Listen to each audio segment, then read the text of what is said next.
Get her out of the lobby. Now. She's either lost or lying. We don't rent €1,200 suites to people carrying backpacks. That's what the hotel manager said, out loud, in front of 3 staff members and half a dozen guests in the main lounge area. His voice wasn't raised. It was cold, sharp, and deliberate. Like this kind of order didn't even require explanation. And for him, it didn't. Because the moment Simone Taylor walked into that marble-floored lobby, he had already decided who she was. Not a valued guest, not a professional, not a human being worthy of respect, just someone who didn't belong. Now, before I take you any deeper into what happened next, because what follows will stay with you long after this story ends, I want to ask you something. Where are you watching from? Whether you're in Chicago or Cape Town, New Jersey or New Delhi, drop your location in the comments.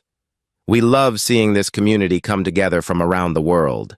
And if stories like this matter to you, if you believe respect isn't a luxury, but a right, please click that like button and subscribe. It helps more people hear the voices that get dismissed, and it tells the world these stories can't just be ignored. Now, let's go back to where it all began. It was late October in Hamburg, Germany, a chilly afternoon, light rain brushing the sidewalks. The city moved slowly under a gray sky, and the Grand Elysee Hotel stood tall and gleaming in the center of it all. A 5-star property known for its elegance, polished service, and steep price tag. That afternoon, Simone Taylor stepped out of a black taxi and stood in front of the entrance. She didn't look like what most people expect of someone who books the Grande Suite. She wore soft, simple jeans, a beige sweater, a clean tan trench coat. On her feet were well-kept white sneakers, and over one shoulder was a black leather backpack. No designer logos, no rolling suitcase, no assistant, no fanfare. Just a calm, quiet presence. Simone didn't walk like she was trying to impress anyone. She walked like someone with nothing to prove. The truth was, she didn't need to prove anything.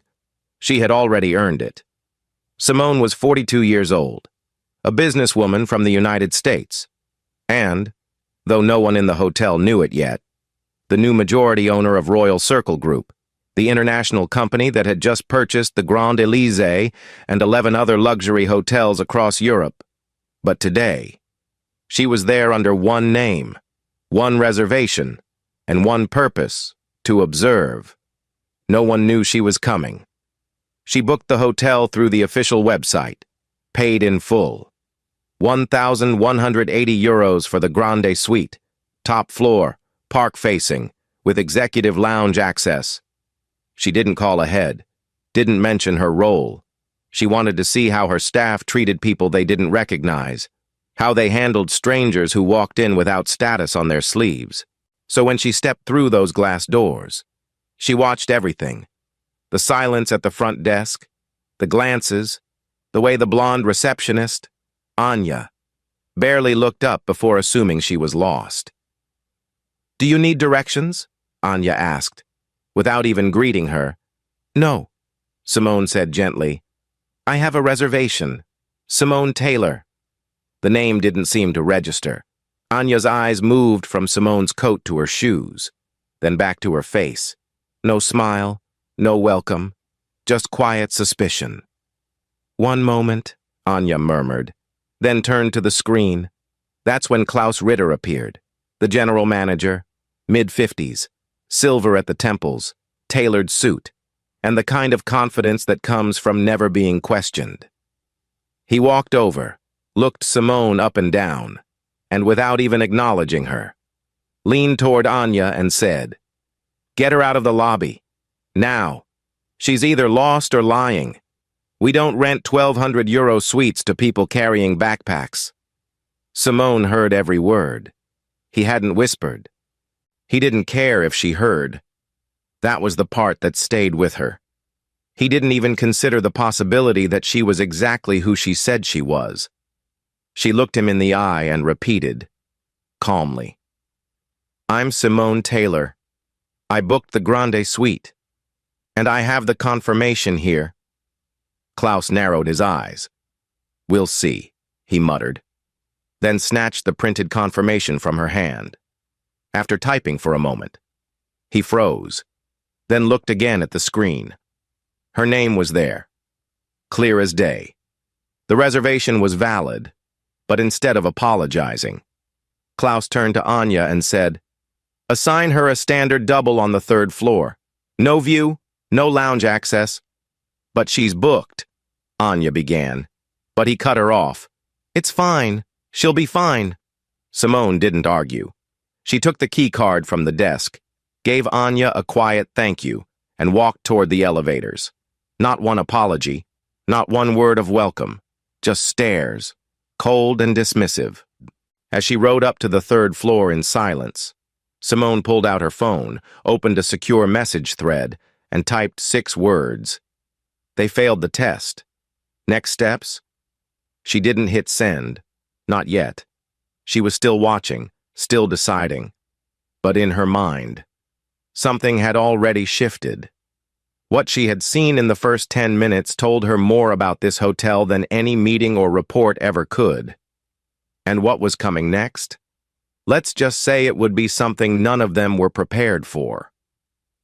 Simone Taylor stood alone in room 312, staring out a small 3rd-floor window that overlooked the delivery lot behind the hotel. No garden view, no balcony, no welcome bottle of sparkling water, not even a handwritten card, just a plain room that smelled faintly of bleach and old carpet. It wasn't the Grande Suite she had reserved, paid for in full, confirmed in writing, and expected with good reason. That suite was on the 6th floor. With panoramic windows and a living space nearly 3 times the size of this room, it had fresh orchids, a marble soaking tub, and a view of the Planten und Blumen Park that stretched for miles. But Klaus Ritter had overridden that booking with a few keystrokes and a smirk, then assigned her here, to a basic room near the staff elevator, with no lounge access and no explanation. Simone didn't unpack. She didn't call down to the front desk or demand an upgrade. That wasn't her way. She sat on the edge of the bed for a few minutes, hands folded in her lap, thinking, listening, processing. This wasn't the first time she'd been underestimated, and something told her it wouldn't be the last. But today felt different, because this wasn't just about her. This was about a system, a culture, and the fact that she had walked into this hotel as a paying guest and been treated like an intruder. That said everything she needed to know about how her staff saw the world when no one was watching. She checked her phone. 2 unread emails.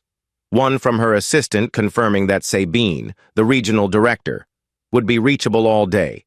The other from the group's CFO, Thomas Grant, flagging some concerns about staff retention at this particular property. Simone responded to neither. Not yet. She wasn't ready to make a move. First, she wanted to see how far they'd go. 4:45 in the afternoon. She left room 312 and headed back downstairs, this time making her way toward the executive lounge, according to her original reservation. Lounge access was included. Afternoon tea, finger sandwiches, sparkling water, and light piano music in a space designed for quiet elegance. That was the promise. The reality? Something else entirely. The moment she stepped through the doorway into the lounge, she felt the shift in the air. Conversations quieted. 2 guests glanced up from their wine glasses and exchanged a look. A young server walked past her table, twice, without stopping to ask if she needed anything. Simone sat quietly near the window, her posture straight, her hands resting calmly on the table. She didn't want a scene, she just wanted a cup of tea. 5 minutes passed, then 10, then 15, finally. A tall man in a Navy security blazer approached from the side. He was broad-shouldered, clean-shaven, and stiff as a board. His name tag read, Marcus. He didn't smile, didn't greet her. He just stood beside her table, his voice low and firm. "Excuse me, ma'am. This area is for hotel guests only." Simone turned her head slowly, her voice even. "I am a guest." Marcus didn't flinch. "Which room?" he asked. 312. "That's not a suite level," he said. "Access to this lounge is for executive bookings only." Simone nodded slowly. "I booked the Grande Suite. This morning. It includes lounge access. Well, according to our system, you're not on that list." Marcus shifted slightly, as if preparing to ask her to leave. "You're welcome to use the lobby bar," he added, with the kind of politeness that didn't feel polite at all. Simone met his eyes. "Are you saying I can't stay here?" "I'm saying this space is reserved for select guests, and you." "Don't fit the profile?" She finished for him. Marcus blinked. "That's not what I said." "But it's what you meant," Simone replied calmly. "Because I didn't arrive in heels and a Gucci dress. Or because my skin doesn't match what you expect in a place like this?" Marcus hesitated. He looked uncomfortable now, like he realized the hole he was standing in but couldn't find a way out. Just then, Klaus entered the lounge, clearly summoned by Marcus's radio call. He looked directly at Simone and didn't bother hiding his frustration. "Ma'am, I've already asked that this matter be settled at the front desk. You were reassigned. You don't have lounge privileges." Simone stood now, slowly, deliberately. "You didn't ask," she said. "You decided, without asking who I was or why I booked what I booked. You judged me the moment I walked in." Klaus crossed his arms. "I have standards to uphold." Simone tilted her head. "And apparently, I didn't meet them." "Please leave the lounge," Klaus said quietly but firmly. "We've had complaints." "From who?" she asked. "Or are you just uncomfortable with the fact that I'm not uncomfortable here?" Klaus didn't answer. He simply nodded to Marcus, who stepped slightly closer.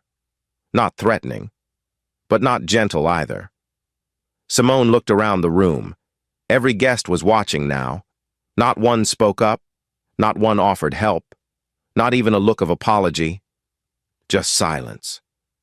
Simone picked up her bag and walked past both men, past the bar, and out into the main lobby. She didn't look back. Outside. The sky was darker now, the air cooler. She sat down quietly on one of the stone benches near the main entrance. Then she pulled out her phone. She opened her private line to Thomas Grant. He picked up after one ring. "Simone?" "They failed," she said. Her voice didn't shake. "I want Sabine on site, now." "Understood," Thomas replied. "Full authority?" "Yes," she said. "It's time." Then she hung up. She sat for a moment, her breath steady, her coat tucked close, her expression calm. She wasn't angry. She was ready. Because when people like Klaus build walls with their words, it's not enough to break the wall. You have to rebuild the foundation. And in 10 minutes, that rebuild was about to begin. The sun had slipped below the rooftops by the time Simone walked back through the glass doors of the Grand Elysée. She didn't hesitate. Her steps were calm and deliberate, each one echoing softly on the polished marble floors. Nothing in her expression had changed, but something in the air around her had. She wasn't here to observe anymore. She had seen enough. The mask of patience had lifted, and what remained was purpose. Focus. The front desk was quieter now. Anya was still behind the counter, pretending to review something on her monitor, but her eyes flicked up the moment Simone entered. This time, they lingered. There was hesitation in her face, like she knew something had shifted but couldn't name it yet.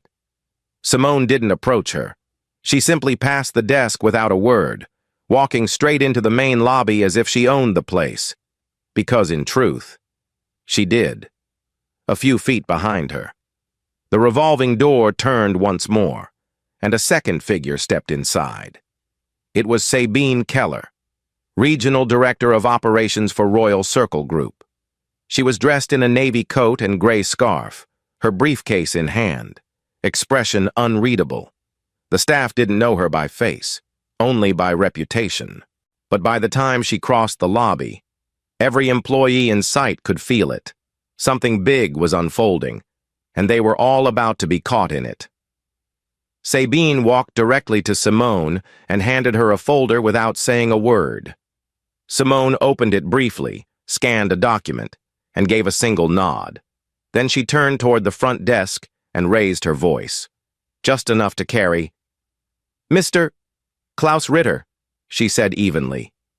"Could you come out here, please?" From behind the staff door, Klaus emerged, straightening his jacket as if preparing for a photo. He saw Simone, then noticed Sabine. His eyes narrowed. "Can I help you?" he asked, his tone wary. "Yes," Simone replied. "You can start by apologizing." Klaus blinked. "Excuse me?" "I said," Simone repeated, "you can start by apologizing for the way you spoke to me, for the room downgrade, and for having me escorted out of the lounge without cause." Klaus glanced at Sabine, then back at Simone. "Look, I don't know what this is about, but—" "No," Simone interrupted. "You didn't know what this was about when I walked in 3 hours ago. And you didn't care. You saw a black woman in sneakers and assumed I didn't belong. You didn't ask. You didn't check. You just decided." Klaus shifted. His posture changed, slightly less confident now. "Our staff was just following protocol." "No." Sabine spoke up. Her voice was sharper, more clipped. "Your protocol was overridden by your prejudice." Klaus's mouth opened, but he couldn't seem to find the words. Simone handed him a document from the folder. "As of this morning at 10 o'clock in the morning, I became the controlling shareholder of Royal Circle Group," she said. "That makes me your employer." The document bore the corporate seal, signed, stamped, legal. Klaus didn't touch it. He stared at it like it was a trick. Simone continued, "You don't get to decide who belongs in this space based on skin tone, outfit, or what kind of luggage they carry. This hotel represents something bigger than your assumptions." She paused. "And I refuse to let your bias define my brand." Guests nearby were pretending not to listen, but they were. Every word rang across the lobby. Every word mattered. Simone took a slow breath.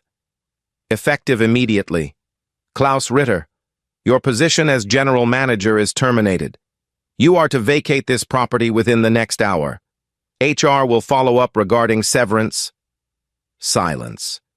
You could hear the tick of the antique clock behind the concierge desk. Klaus looked stunned, like the world had turned upside down and he was just realizing gravity still worked. "You can't be serious," he muttered. "Oh, I'm absolutely serious," Simone said, her tone never rising. "The difference is, this time, the consequences don't skip past you." Klaus glanced at Anya, at Marcus, at the other staff watching from the hallway, but no one came to his defense, not even a murmur. They had all seen what happened. They had all chosen silence, and now, silence was all they had left. Klaus looked at Sabine, as if to appeal, but she simply stepped aside. "There's nothing more to discuss," she said. "Your personal effects are already being packed." With that, Klaus walked away, slowly, stiffly, like a man carrying the weight of his own decisions. As the door to the back office closed behind him, Simone turned to face the remaining staff. Her expression softened, but her words remained steady. "This wasn't just about me. This was about how easily a person can be dismissed because they don't match someone else's idea of what luxury looks like." She looked directly at Anya now. "You had a choice to ask. You had a chance to listen. But instead, you looked away." Anya's voice cracked. I didn't know. But you felt it." Simone said gently, and feeling it but doing nothing is still a choice. She turned next to Marcus. You followed orders, but it's not enough to follow. You also have to think. Marcus nodded slowly, shame heavy in his eyes. Sabine took a step forward. From this moment on, the culture of this property will change. We will review every guest-facing policy, every hiring decision, and every person in this building will be retrained under a new standard, Simone added quietly. One that sees people, not categories. Just then, Daniel Becker, the older German guest who had seen everything unfold in the lounge earlier, stood up from the velvet couch across the room. He walked over, extended his hand to Simone, and said, "About time someone like you owned a place like this." Simone shook his hand, smiling faintly. "Someone like me already did. You're just finding out now." The entire room seemed to shift, like it had been holding its breath and finally exhaled. Simone stepped away from the desk, nodding once to Sabine. Then she walked toward the elevators, calm as ever, disappearing into the golden light of the hallway. Not a raised voice, not a threat, just quiet power, and the start of something that would ripple far beyond the marble walls of that hotel. Simone didn't say another word as she stepped into the elevator. She pressed the button for the 6th floor, the one she was supposed to be on from the beginning, for the first time since arriving. She allowed herself to exhale, not out of relief, but out of release. The quiet ride up gave her a moment to gather herself. She wasn't angry anymore. That had come and gone. Now, all she felt was clarity and purpose.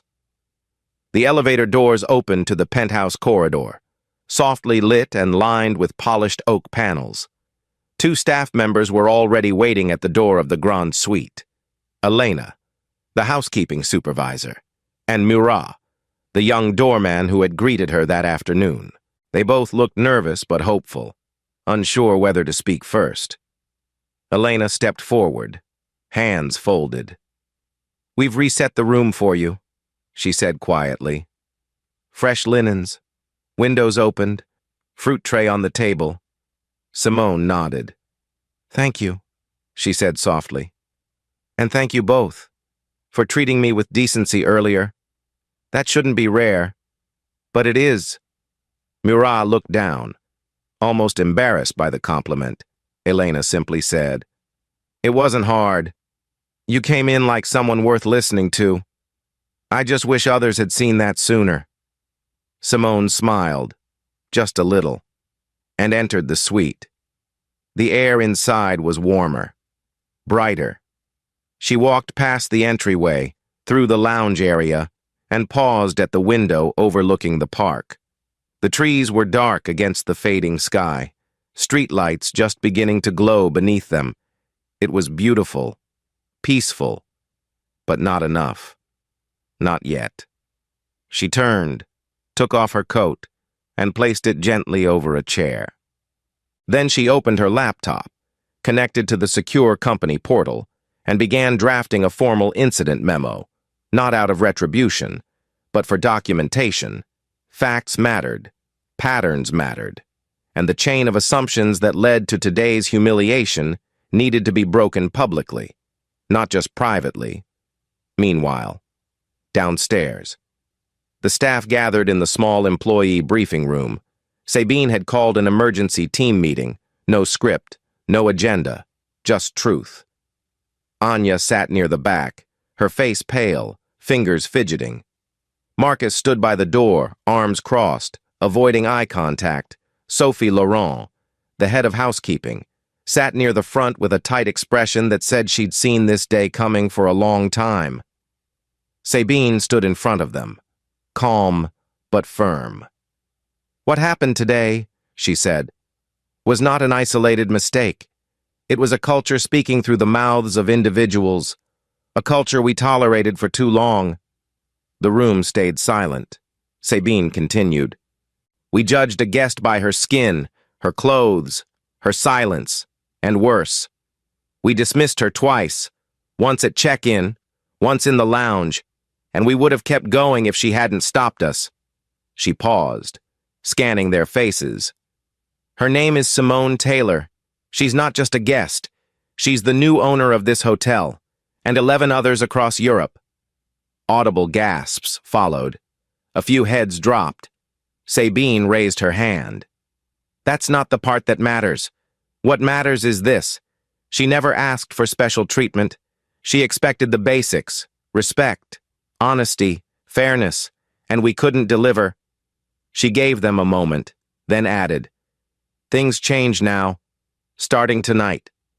Upstairs. Simone sent the memo and closed her laptop. She walked back into the lounge area and poured herself a glass of still water from the bar. She didn't want champagne. She didn't want victory. She wanted reform.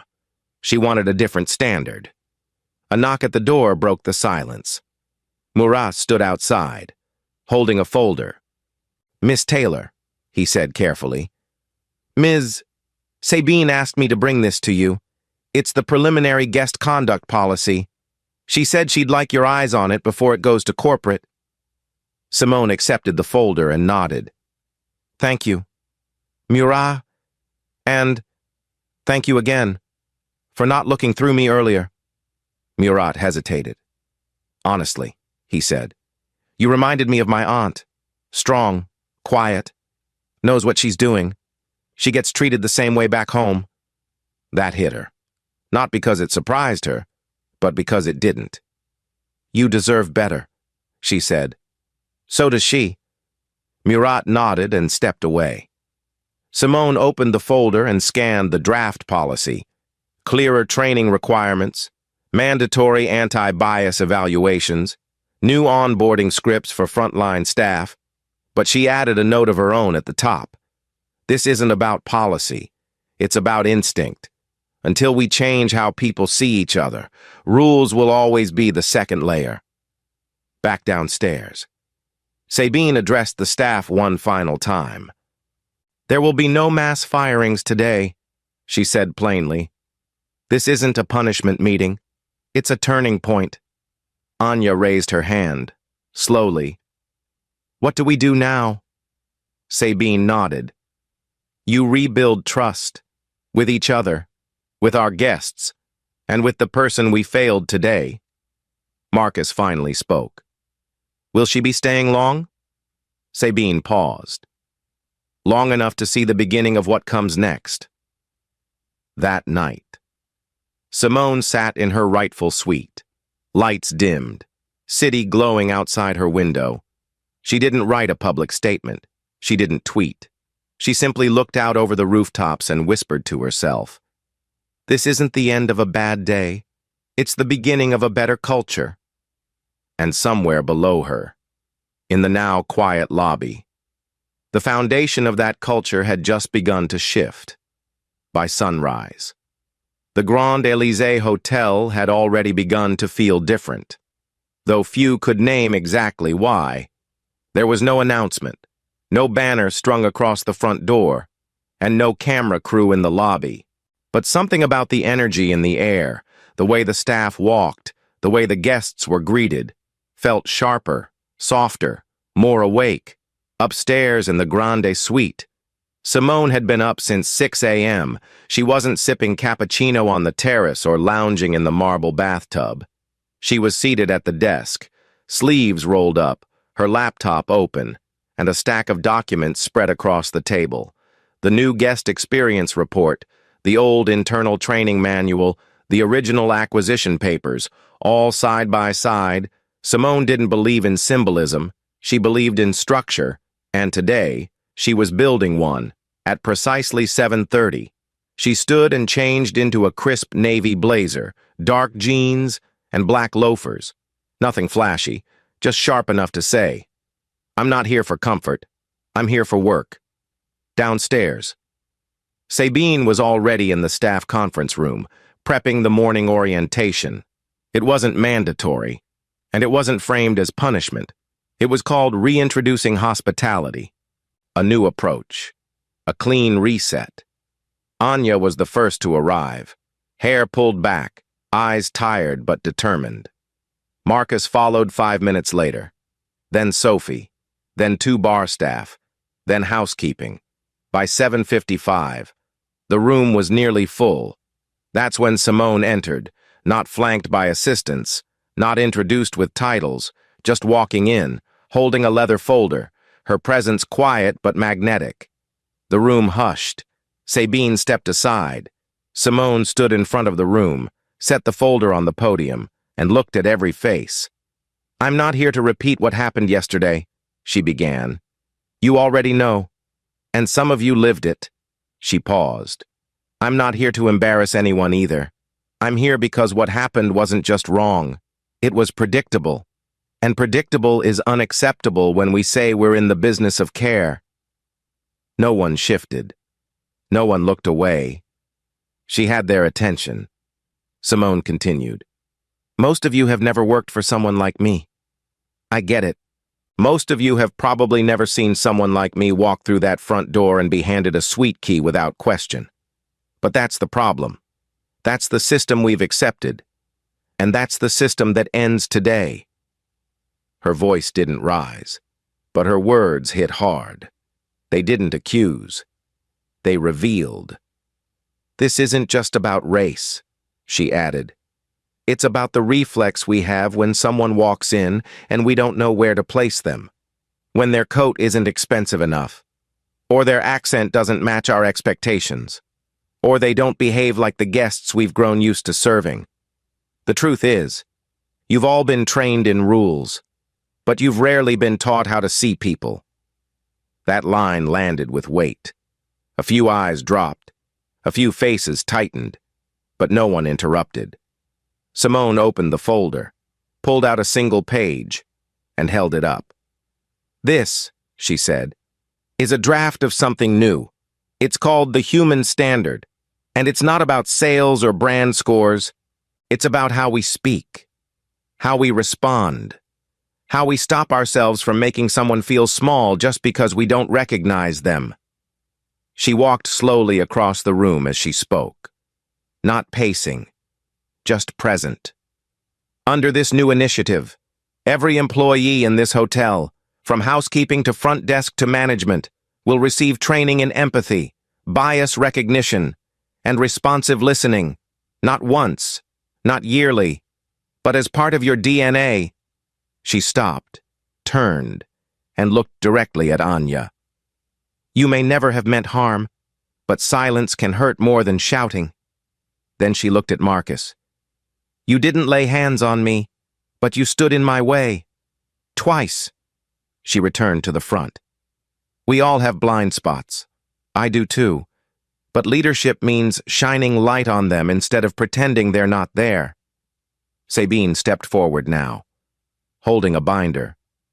"Starting next Monday, the first phase of the Human Standard will be implemented. Internal sessions, scenario training, guest simulations. We're partnering with a firm out of London that specializes in emotional intelligence development. You'll be paid for your time, but more than that, you'll be part of something better." Simone smiled gently. "This isn't about punishment. This is about purpose. I'm not asking you to memorize a script. I'm asking you to remember the one truth that will keep this hotel from falling behind the rest of the world. People want to be seen. That's it. That's all." She stepped back. "And if you can't commit to that, this won't be the right place for you anymore. But if you can, you'll help turn this hotel into a model for what hospitality is supposed to feel like." The room stayed quiet for a moment, then slowly, hands began to rise, not with questions, with commitments. Anya was the first to speak. "I want to stay. I want to do better." Marcus nodded silently. Sophie added, "We've needed this for years. Thank you for finally saying it." Simone listened, but she didn't look for praise. She was listening for sincerity, and she heard it. She closed the folder, thanked them, and exited the room with Sabine. In the hallway, The hotel's morning pianist began playing in the lobby below, just a soft classical melody. But even that felt different, warmer, more real. Simone looked over the railing and watched a guest check in at the desk. This time, Anya smiled, without being told, and this time, Simone smiled back. It had been exactly 1 week since Simone Taylor walked into the Grand Elysee Hotel and was mistaken for someone who didn't belong. And in just those 7 days, the entire energy of the building had begun to change. From the way guests were greeted at the door to how staff listened when someone spoke, to the quiet nods exchanged between departments that used to barely make eye contact. But today, things would shift again, this time beyond the walls of the hotel itself. Simone stood in front of the floor-to-ceiling window in her suite, the same one they had once refused to assign her, gazing out at the crisp autumn morning that blanketed Hamburg in golden light. She wasn't dressed for comfort.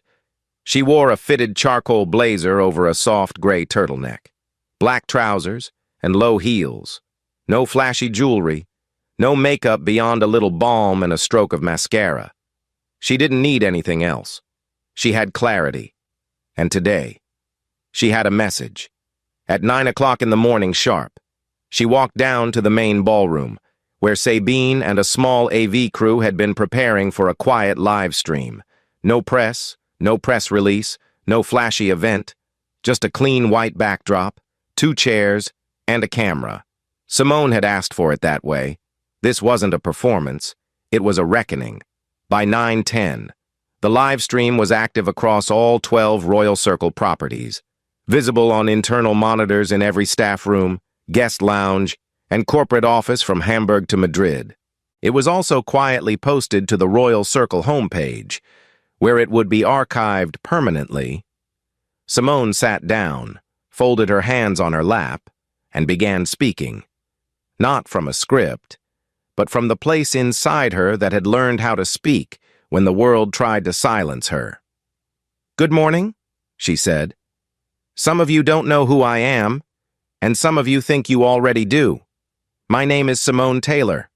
I'm the new majority owner of Royal Circle Group, and I'm here today not as a figurehead, but as a witness to what happens when power, pride, and prejudice are allowed to work quietly behind polished doors." She paused, not for drama, but to let the weight of those words breathe. "Last week," she continued, "I walked into one of my own hotels dressed in simple clothes, carrying a backpack, and no title attached to my name. Within minutes, I was treated like a trespasser. My room was downgraded. I was denied lounge access. I was publicly humiliated by senior staff. And it wasn't because I was rude or loud or unprepared. It was because I didn't look the way they expected someone of value to look." Her voice remained calm, even gentle. But the honesty struck harder than any shouting ever could. "Now let me be clear," she said. "This isn't just about race, though race is undeniably part of it. This is about how we treat people we don't recognize, how we shrink them, question them, push them aside when they don't check the boxes we've created inside our heads. It's about how we guard comfort while ignoring dignity. And I won't lead a company that accepts that culture any longer." She opened the folder on her lap and pulled out a document marked Initiative Number 001, The Human Standard. Holding it up, she said, "Today, I am launching a company-wide reform plan that redefines what hospitality means across every Royal Circle property. We are not here to impress. We are here to understand. We are not here to sell exclusivity. We are here to create belonging." She set the paper down and looked into the camera. "The human standard will include mandatory empathy and anti-bias training for every employee. No matter how senior, every promotion will now require a values interview, not just a resume check. And most importantly, every complaint submitted by a guest involving perceived discrimination will be reviewed by a cross-cultural board of peers, not just a manager behind closed doors." She smiled faintly. Not for the viewers, but for herself. This is not a rebranding. This is a rebirth. And it starts with us admitting that too many people have been hurt quietly in places like this for far too long. The chat windows in the live stream began filling with comments, most from staff, some in Spanish, some in French, many just saying, "Thank you. About time. I'm proud to work here again." Sabine stood just outside the frame, holding back tears, not because the words were beautiful, but because they were real. When Simone finished speaking, she closed the folder, stood up, and said only one more sentence. "Let's build the kind of service that sees people first." Then she stepped out of the frame and left the room in silence. Across the city, guests checked in to Royal Circle Properties without knowing that anything extraordinary had happened. But something had. In Hamburg. Anya smiled a little easier that morning, not because someone told her to, but because she finally understood why it mattered. Marcus held the door for an older guest with more presence than formality, asking for their name before assuming their status. Sophie delivered complimentary tea to a guest waiting in the lounge. Without asking if they belonged there, Elena created a new routine for her cleaning team. 5 minutes every morning to review not just rooms, but the stories that unfold in them. And upstairs, Simone returned to her suite. She opened the balcony doors and let the autumn wind pour in. She didn't need a plaque or a round of applause. She had something better. She had planted the seed of a culture that could outlive her title. And for the first time in a long time, she let herself sit back, take a breath, and simply exist. Not as a CEO, not as a guest, but as a human being who knew what it meant to be unseen, and who chose to do something about it. The evening sun filtered softly through the tall windows of the Grand Suite, casting long golden streaks across the polished floor and brushing the edge of Simone Taylor's notebook as she sat quietly at the desk. The room was still. No phone calls, no meetings, no more instructions. Just her, the steady hum of the city outside, and a few handwritten notes she'd begun scribbling that morning, half reflection, half gratitude. It had been exactly 10 days since she'd first stepped through the doors of the Grand Elysee Hotel with nothing but a backpack, a prepaid confirmation, and the quiet resolve to see things as they really were. And now, everything was different. The staff had changed. Not just in protocol, but in posture. Guests had noticed. Reviews had started to reflect it. "Warmth in the welcome," one wrote. "Finally felt seen," said another. But more than that. Simone noticed it in the air, the way the silence had shifted from avoidance to awareness. She rose from the desk and walked slowly across the suite, her fingers brushing the back of the armchair where she'd placed her coat on that first night. The very chair she'd sat in after being told she didn't belong.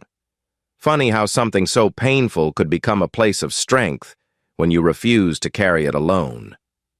She stepped onto the balcony, looked out over the now familiar skyline, and breathed in the crisp October air. Down below, the lobby buzzed with quiet motion, guests checking in, staff assisting, nothing unusual on the surface. But she knew what had changed underneath.